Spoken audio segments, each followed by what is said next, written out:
नमस्कार, स्वागत है आप सभी का जी न्यूज पर। आपके साथ मैं हूं पूर्णिमा मिश्रा। सुबह के 10:30 बज रहे हैं और नोटबंदी के बाद आज 50 दिन पूरे हो चुके हैं।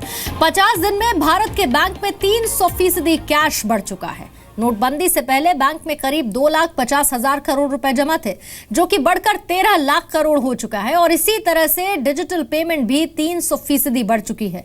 सबसे बड़ी बात यह है कि अब तक 3,500 करोड़ का काला धन जब्त हुआ और साथ ही हवाला कारोबार लगभग 90% तक खत्म हो चुका है। ये नोटबंदी के बाद का इंडिया है और 50 दिन में भारत की कैशलेस क्रांति से कितना बदला है हिंदुस्तान, ये आपको बताएंगे दिल्ली, मुंबई, पटना से मेरे सहयोगी, जो इस वक्त अलग अलग शहरों में लोगों के साथ मौजूद हैं और बता रहे हैं कि 50 दिन में भारत कितना बदला है। लेकिन उससे पहले ये रिपोर्ट आप देखिए।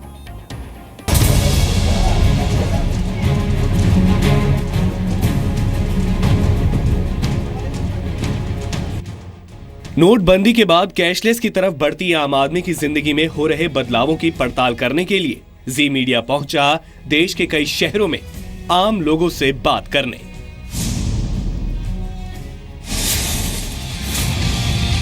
हम पहुंचे हैं सुरभि अरोड़ा के घर पे। सुरभि अरोड़ा एक आईटी प्रोफेशनल है, एक निजी कंपनी में काम करती हैं। डीमोनेटाइजेशन के बाद उनकी जिंदगी में क्या बदलाव आया है, आज आपको ये दिखाते हैं। तो चलिए दस्तक देते हैं सुरभि के दरवाजे पर। हाय सुरभि, हाउ आर यू?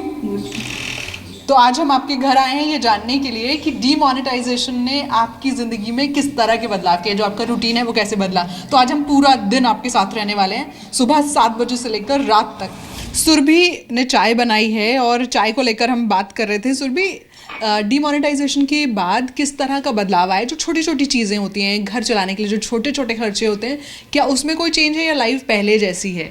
जो वर्किंग प्रोफेशनल है उनके लिए एक सबसे बड़ी समस्या ये है कि वो क्या होता है, उन्हें ऑफिस भी जाना होता है।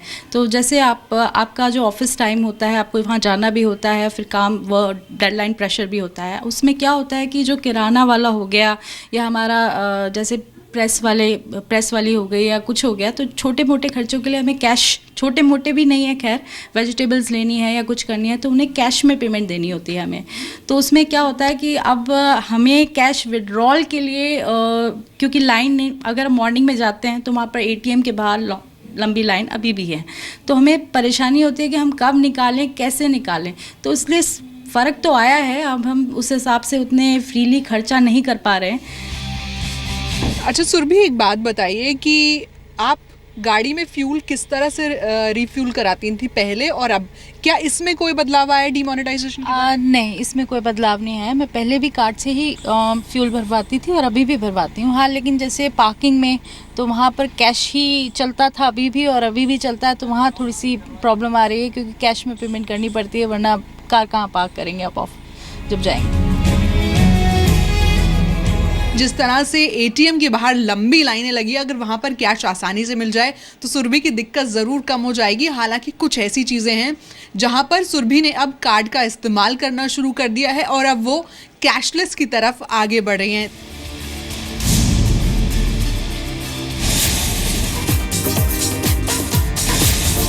नोटबंदी के बाद आप खुद ड्राइव भी करती हैं, पेट्रोल भी लेना होता है, कई ऐसे सामान हैं, बड़े बड़े सामान हैं जो लेना होता है, तो फिर कैसे आप उसको मैनेज कर रही हैं?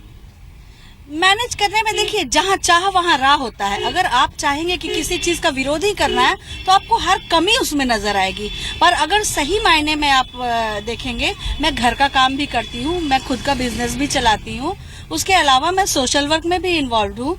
और अभी जैसे बैंक में जा रही हूँ, कैश जब खत्म हो जाता है मेरे पास तो बैंक जाती हूँ, कोई भी तकलीफ नहीं हुई क्योंकि सारा जो कैश पेमेंट हो रहा था या जो वो सारा मैं ऑनलाइन करने लगी, चेक के थ्रू या यूपीआई मैंने डाउनलोड किया अपने। हर बैंक का अलग अलग जो आया, तो मैंने इलाहाबाद बैंक में मेरा अकाउंट है तो मैंने यूपीआई डाउनलोड किया और ऑनलाइन मैं सारा उनको अपने फ़ोन से ही, जिसको भी जो भी शॉपिंग किया तो वो ऑनलाइन तुरंत उनके। पेट्रोल वगैरह भराने में कोई दिक्कत हुई? पेट्रोल तो पहले से मैं कार्ड से लेती थी, ये मेरी आदत बनी हुई थी पहले से कि मैं कार्ड से ही पेट्रोल लेती थी। और जितनी भी ग्रोसरी वगैरह की शॉपिंग होती थी वो सारा पहले से ही मेरा ऑनलाइन था। तो इसलिए अगर आप अपना सिस्टम हमेशा से सही रखते हैं तो कोई भी निर्णय लिया जाता है तो उसका अचानक से आप पे बहुत ज्यादा प्रभाव नहीं पड़ता है।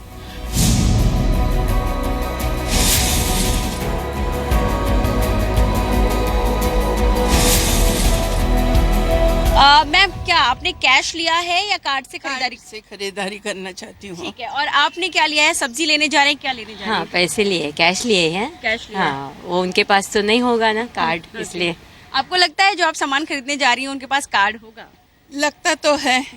चलिए ठीक है, तो कुछ महिलाओं ने तैयारी कर ली है कैश के साथ, कुछ ने कार्ड ले लिया है। देखते हैं कि इनकी ये शॉपिंग कैसे रहने वाली है। क्या सचमुच बाजार में इनके लिए कैशलेस होना राहत भरा होगा या थोड़ी दिक्कतें इनके सामने पेश आएंगी?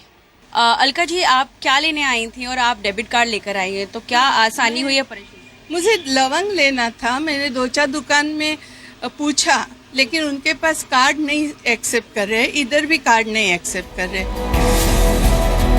अभी तो कार्ड नहीं ले सकते। अगर फ्यूचर में जनवरी के बाद अगर कुछ स्कीम आया, कुछ फ्री में ही मिल रहा है हमें, तो हमें कुछ कस्टमर से लेना नहीं, हमें भी कुछ भरना नहीं है, तो हम लोग प्रीफर करेंगे। ठीक है, तो अभी फिलहाल डेबिट कार्ड नहीं यूज़ करें। तो मैम, ऐसे में बताइए कि अगर आप डेबिट कार्ड यूज़ भी करना चाह रही हैं, कैशलेस होना भी चाह रही, तो ये आपके लिए थोड़ा दिक्कत है, क्योंकि ई वॉलेट आपको आता है?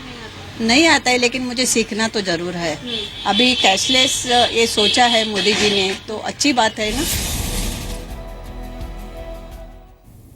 तो ये रिपोर्ट आपने देख ली। रियलिटी चेक क्या कहता है, इस पर लाइव बताने के लिए दिल्ली के ओखला सब्जी मंडी से मेरे सहयोगी पवन नारा मौजूद हैं, पटना के दिलवारपुर से किसानों के साथ मेरे सहयोगी ब्रिजम पांडे हैं, और मुंबई में सिद्धि विनायक मंदिर से कविता मेरी सहयोगी इस वक्त मौजूद है। सबसे पहले हम दिल्ली का रुख कर लेते हैं पवन नारा के पास।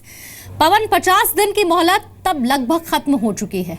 ऐसे में नोटबंदी के बाद का इंडिया आपको कैसा नजर आ रहा है? सब्जी मंडी में जहां पर लोग हमेशा कैश में डील करते थे, क्या लोगों की कैश की दिक्कत खत्म हो चुकी है या लोग डिजिटल हो रहे हैं? तो पूर्णिमा, सबसे पहले सवाल का जवाब आपको दे दूं कि यहाँ पहले भी कैश था और आज भी कुछ कैश दिखाई दे रहा है। बस ये है कि अब लोग बिल काटते हुए नजर आए, जो पहले नहीं काटते दिखाई देते थे जनरली। सर, हम आपसे जानना चाहते हैं, कैश बंदी के बाद क्या आप अभी भी कैश में ही डील कर रहे हैं, या आपको लगता है कि कैशलेस या के कोई कार्ड, कोई पेटीएम, कोई वॉलेट, इस तरह की चीजें इस्तेमाल? ऐसा कुछ नहीं है। किसान का माल आता है, किसान को पैसे चाहिए। यहाँ कोई एटीएम ये चलने वाला चीज नहीं है। किसान इतनी दूर से आता है, कोई 100 किलोमीटर से, कोई 150 किलोमीटर से, कोई 300 किलोमीटर से, उसको खेत में भी पैसा चाहिए। तो ये तो नकदी का काम है, शुरू से परंपरा चली आ रही है, 47 साल तो हमें हो गए। तो ये नकदी का काम है। आपको बता दें कि ये एकदम ग्रास रूट लेवल जिसको कहा जाता है, कि जहां एक किसान, एक आड़ती आम लेन देन करता है, वो जमीनी स्तर है, और यहां तक बदलाव पहुंचाना या पहुंचना आसान नहीं है। सर, पहले धंधा कितना था, आज के धंधा मंदा है या नहीं है, तेजी है? भाई, पहले तो जो 80% था वो 40% रह गया है। अच्छा। पहले सेल होती 30,000 रुपए की, अब सेल होती है 10,000 रुपए और 8,000 रुपए की। क्या वजह मानते हैं इसमें? वजह पैसे की नोटबंदी। पैसा लोगों के पास है लेकिन खर्चना नहीं चाहते हैं। खर्चना नहीं चाहते हैं। सब्जियां सारी मंदी हो गई, कोई लेने के लिए तैयार नहीं है। 2 रुपये 3 रुपए किलो की पत्ता गोभी और मूली बिक रही है। गाजर 5-6 रुपए किलो बिक रही है। मटर 5-6 रुपए किलो। किसान क्या लेके जाएगा? लेकिन पवन, एक चीज, हाँ, जो बात आप ये कह रहे हैं कि सबसे अच्छी बात ये है कि कैश है लोगों के पास। लगातार बात ये हो रही है कि सब्जी मंडी में कैश में डील किया जाता है, जिस बात का जिक्र ये लोग भी कर रहे हैं। लेकिन आपने ये एक अच्छी बात बताई कि लोग अभी भी पहुंच रहे तो कैश में डीलिंग करते हुए पहुंच रहे हैं। मैं लौटूंगी आपके पास। मुंबई का हम रुख कर लेते हैं। सिद्धि विनायक मंदिर से कविता शर्मा इस वक्त मेरी सहयोगी मौजूद है।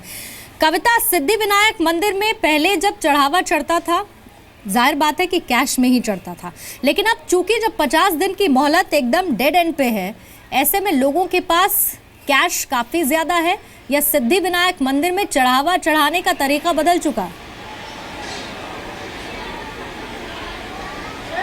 बिल्कुल पूर्णिमा, मुंबई का सबसे प्रसिद्ध मंदिर है सिद्धि विनायक, और नोटबंदी का असर यहाँ पर पहले हफ्ते ज़रूर देखा गया था, और जो दान है उसको देने की प्रक्रिया भी बदली गई। हमारे साथ डिप्टी एग्जीक्यूटिव ऑफिसर हैं सिद्धि विनायक मंदिर के। कुछ इनोवेटिव तरीके इन्होंने निकाले हैं ताकि लोग जो है मंदिर में दान कर पाएं। सर, नोटबंदी के बाद का इंडिया और खासतौर से नोटबंदी के बाद का सिद्धि विनायक मंदिर, कितना फर्क आया? देखो, इनिशियली शुरुआती के दिनों में इम्पैक्ट जरूर दिखा था, बाद में धीरे धीरे वो परिस्थिति में सुधार आने का लगा। पिछले एक हफ्ते से आप देखेंगे कि मैं तो कहूँगा कि नॉर्मल से आने लगी है। पिछले एक हफ्ते से अभी डीमोनेटाइजेशन के बाद 500 1000 के नोट डिपॉजिट ऑफरिंग बॉक्स में डिपॉजिट नहीं करने के लिए हम भाविकों में जागरूकता अभियान भी चलाया। हमने बैनर लगा दिए हमारे पूरे टेम्पल परिसर में, और हमने हर एक ऑफरिंग बॉक्स में एक स्टिकर लगा दिया कि जूने डिनोमिनेशन के 1000 और 500 के नोट डिपॉजिट करें। उसका भाविकों ने बहुत बड़ा अच्छा ये दिया। देन हमने पर्याप्त सुविधा भी दी थी। हमारे पास स्वाइप मशीन पहले से थी, लेकिन उसकी जो संख्या हमने बहुत बढ़ा दी है और भाविकों को ऑनलाइन डोनेशन और ऑनलाइन पूजा बुकिंग के लिए प्रवृत्त कर दिया। तो क्या ज्यादा हुआ है जो ऑनलाइन डोनेशन है और ये सारी चीजें ज्यादा हुई हैं? नहीं, उसमें पहले परिस्थिति में कंपैरेटिवली फर्क पड़ा है। तो पूर्णिमा आप समझ सकते हैं कि मंदिर का जो डोनेशन है वो भी कैशलेस की तरफ बढ़ा है। जैसे बता भी रहे थे कि जो स्वाइप मशीन पहले 1 या 2 थी, अब दक्षिणा देने के लिए उनकी संख्या बढ़ा दी गई और कोशिश यही की जा रही कि ऑनलाइन तरीके से लोग जो है दान दक्षिणा दें, यानी कैश का इस्तेमाल। तो कैशलेस इंडिया के बाद इंडिया की रिपोर्ट क्या है वो हम लगातार दिखा रहे हैं।